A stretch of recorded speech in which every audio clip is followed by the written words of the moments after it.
Captain कौन होगा कीर्ति आजाद जी? उस समय तो कपिल देव का नेतृत्व था, इस बार ममता बनर्जी होंगी, राहुल गांधी होंगे?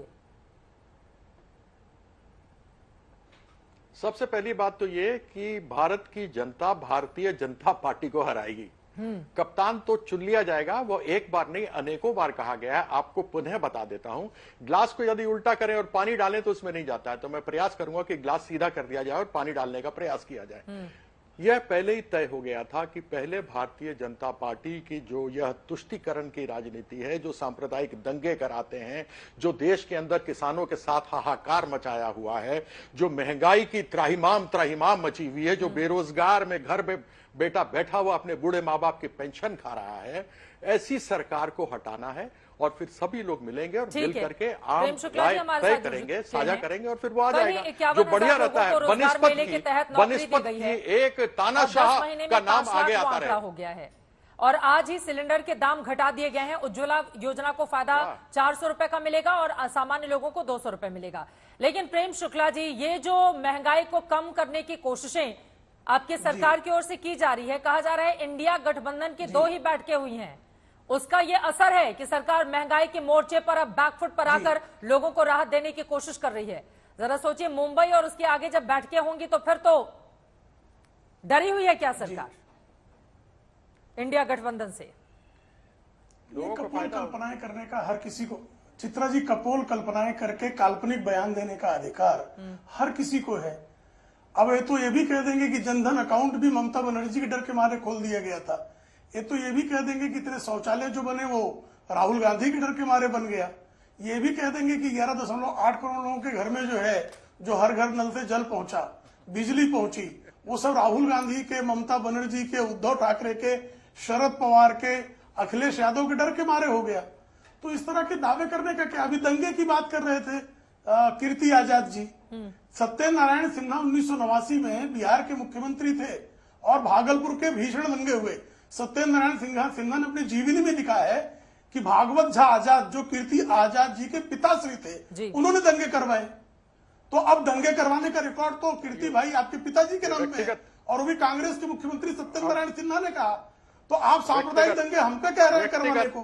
भागवत झा आजाद जो है, शिवचंद्र झा और भागवत झा, अरे भाई व्यक्तिगत नहीं, मैं पार्टी की बात कर रहा हूं। सत्यनारायण सिन्हा बिहार के भागलपुर दंगों के समय मुख्यमंत्री थे, उन्होंने कहा भागवत झा आजाद ने भागलपुर के दंगे करवाए। तो अब अगर मैं इस आधार पर कहूं कि कीर्ति आजाद जी अनुवांशिक तौर पर दंगाई परिवार से आते हैं, तो गलत, बुरा लगेगा कि नहीं लगेगा? एक सेकंड, किसी भी पार्टी के बारे में शुक्ला जी बिना कुछ सोचे समझे मुरादाबाद के दंगों के बारे में पर्सनल अटैक कर रहे हैं आप उनके ऊपर और आरएसएस को दोष दिया। जी कीर्ति आजाद जी, मैं आऊंगी, आपको जवाब देने का मौका देंगे, लेकिन अभी 2024 इलेक्शन की बात कर लेते हैं ना। हाँ ठीक है प्रेम शुक्ला जी, लेकिन इलेक्शन क्या दिसंबर में आ रही हो कीर्ति आजाद जी? आ रही हो कीर्ति आजाद जी, जवाब दीजिए। लेकिन जो सवाल किया गया है, मेरे स्वर्गीय पिता पे आक्षेप किया गया है, इसलिए मैं इसका जवाब दूंगा। मेरे पिता के ऊपर आक्षेप किया है इन्होंने, सत्येंद्र नारायण सिन्हा का जवाब दूंगा। कृपा करके उनकी ठीक है, आप बोल लीजिए, उसके बाद में आगे ठीक है सर, थोड़ा सा हम उत्तरी इतिहास में नहीं जाएंगे, जवाब सुन लेते हैं। ठीक है, अब चूंकि आपने आरोप लगा दिया है तो मैं जवाब ले लेती हूँ। कीर्ति आजाद जी, जल्दी से अपनी बात करिए, उसके बाद लौटते हैं। 2024 के चुनाव के समय के पहले होंगे। कीर्ति आजाद जी जल्दी से। मैं तो बिल्कुल, मेरे पिताजी पर ना एक FIR है, ना कोई एक कंप्लेंट है। अगर कोई व्यक्ति लिखे तो इसका ये मतलब नहीं कि मेरे पिताजी दंगों के लिए थे। 2002 में गोधरा के दंगे हुए थे, उसके लिए नरेंद्र मोदी का नाम सबसे आगे आया था। मणिपुर में 6 महीने से दंगे हो रहे हैं, उसमें भारतीय जनता पार्टी की डबल इंजन सरकार, बीरेन और नरेंद्र मोदी दोनों साथ में मिले हुए हैं।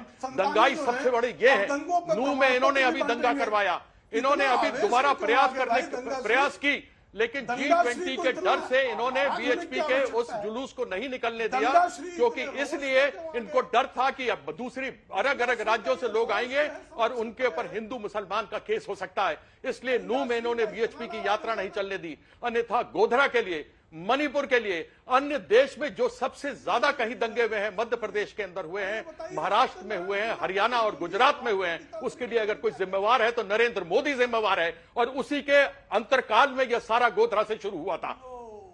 और मेरे पिताजी के ऊपर किताब छोड़िए, यदि कोई आपके ऊपर एक भी एक भी एफआईआर या कंप्लेंट मेरे फादर के ऊपर, पिता के ऊपर हुई हो तो बात कीजिएगा। ठीक है, अब आगे बढ़ते हैं, अब आगे बढ़ जाते हैं। ठीक है, व्यक्तिगत टिप्पणी से आगे बढ़ जाते हैं। अभी वरना बहुत सारी चीजें होंगी जिसको लेकर मुझे आप लोगों के सामने आना पड़ेगा। 2024 का चुनाव क्या 2023 दिसंबर में ही हो जाएगा, ये टॉपिक है आज का।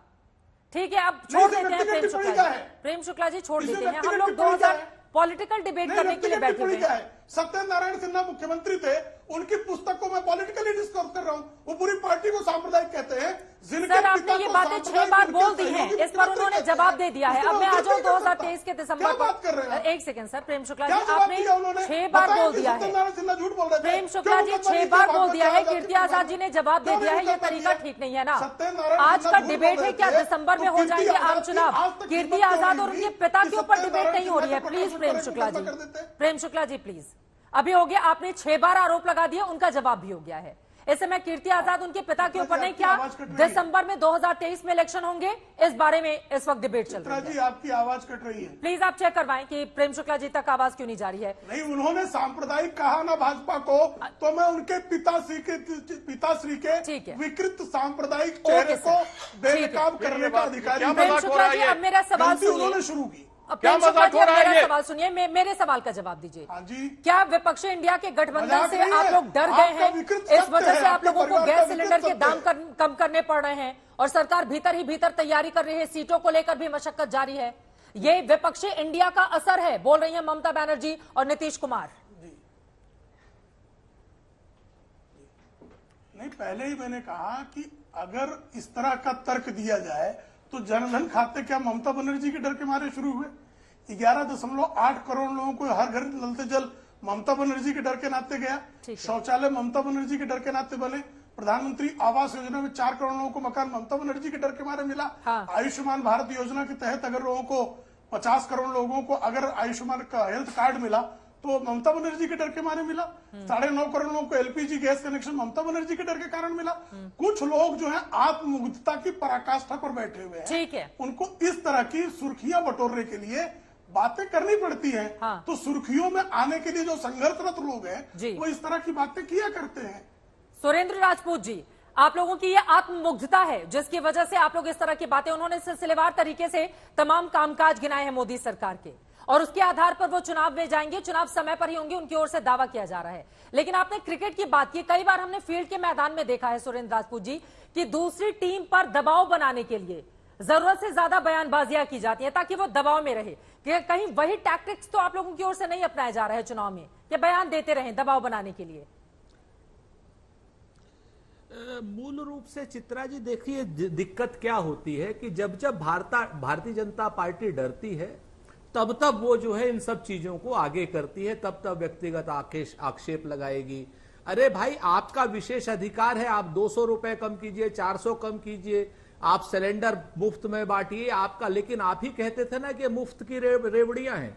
अभी प्रेम भाई पिछली 15-20 डिबेटों में 15-20 3-4 महीने में उठा लीजिए कितना। जब हमने राजस्थान में 500 रुपए का सिलेंडर किया तब इन्होंने क्या कहा, जब हमने स्कूटी की घोषणा उत्तर प्रदेश में की थी तब इन्होंने क्या कहा, जब दिल्ली में 200 यूनिट बिजली फ्री हुई या राजस्थान में 2000 यूनिट बिजली किसानों के लिए फ्री हुई तब इन्होंने क्या कहा, जब हमने 2500 रुपए जो है धान खरीद करी छत्तीसगढ़ में तब इन्होंने क्या कहा। ऐसा है, हमारी जो हम काम करते हैं मुफ्त की रेवड़ियां हो गई और जो ये काम करते हैं वो हो गए इनके लिए भाई क्या नाम बड़ी अच्छी अच्छी चीजें। तो भाजपा अब डर गई है, इसीलिए व्यक्तिगत आरोप लगा रही है। हम तो एक चीज कहते हैं कि आप लड़िए, आप डरिए मत। आगे आने वाले समय तीसरा वर्ल्ड कप जो है वो इंडिया ही जीतेगी। इस चीज को आप समझ लीजिए। आने वाले समय में क्या होगा, कांग्रेस का क्या होगा? सुरेंद्र राजपूत जी, एक आंकड़े के साथ मेरा सवाल है, सुन लीजिए। क्योंकि आप जो दावा कर रहे हैं उस दावे में कितना दम है, इसके लिए तो आंकड़ा आपके सामने रखना जरूरी है ना। बीजेपी और कांग्रेस के बीच में जहां सीधा मुकाबला है, जहां पर इंडिया के बाकी दलों का कोई असर नहीं होगा, ऐसी 143 सीटों में से 136 सीटें बीजेपी ने 2019 में जीती थी। आपको मिली थी कुल 7 सीटें, कुल 7 सीटें कांग्रेस पार्टी ने जीती थी। तो फिर कैसे मुकाबला कीजिएगा बीजेपी से? यही तो हम आपसे बता रहे हैं ना चित्रा जी, यही हम आपसे बताना चाह रहे हैं। कृपा करके हमें टोका मत कीजिए, हम आपसे डर जाते हैं। आप बड़ी मशहूर प्रस्तोता हैं, आप ऐसे बोल देती हम जाते हैं डर। तो हमें डराइए मत, हम आपसे बताइए डर के आगे जीत है। 2014 का चुनाव अलग था, 2019 का चुनाव बिल्कुल अलग था। 2 वर्ल्ड कप ये लोग, यदि ये 2 चुनाव जीत चुके हैं, अब इनके सारे भ्रम जो है जनता के सामने खुले हो चुके हैं। जनता के सामने बिल्कुल मोदी जी का सूर्य अस्तांचल की ओर चल चुका है। मोदी जी का सूर्य दोपहर के 2 बजे का सूर्य था 2019 में। उसके बाद अगर आप देखें तो मोदी जी के जहां जहां मोदी जी 10-10 दिन रहे हैं वहां वहां चुनाव हारे हैं। भाई कर्नाटक में 10 दिन लगातार मोदी जी रहे, चुनाव हार गए। मोदी जी के नाम पर वहां पर चुनाव हुआ हिमाचल में, मोदी जी हार गए। मोदी जी के नाम पर चुनाव इन्होंने बंगाल में कराया, मोदी जी हार गए। हां, जहां पे इनकी सेकंड लाइन ऑफ लीडरशिप थी वहां जीते। उत्तर प्रदेश में योगी जी थे, जीत गए, मोदी जी का जादू नहीं चला। असम में हेमंत बिस्व शर्मा थे, जीत गए, मोदी जी का जादू नहीं चला। यानी जो केंद्र का चुनाव है इस बार का, जो तीसरा चुनाव मोदी जी का है, मोदी जी का सूर्य अब शाम के 5 बजे वाला है। आपके दंगल के शो के टाइम का 6 बजे तक अस्त हो जाएगा। तो आप इसीलिए ये सोच रहे हैं कि 5 बजे से पहले पहले चुनाव करा ले, बची खुची बात ले लें।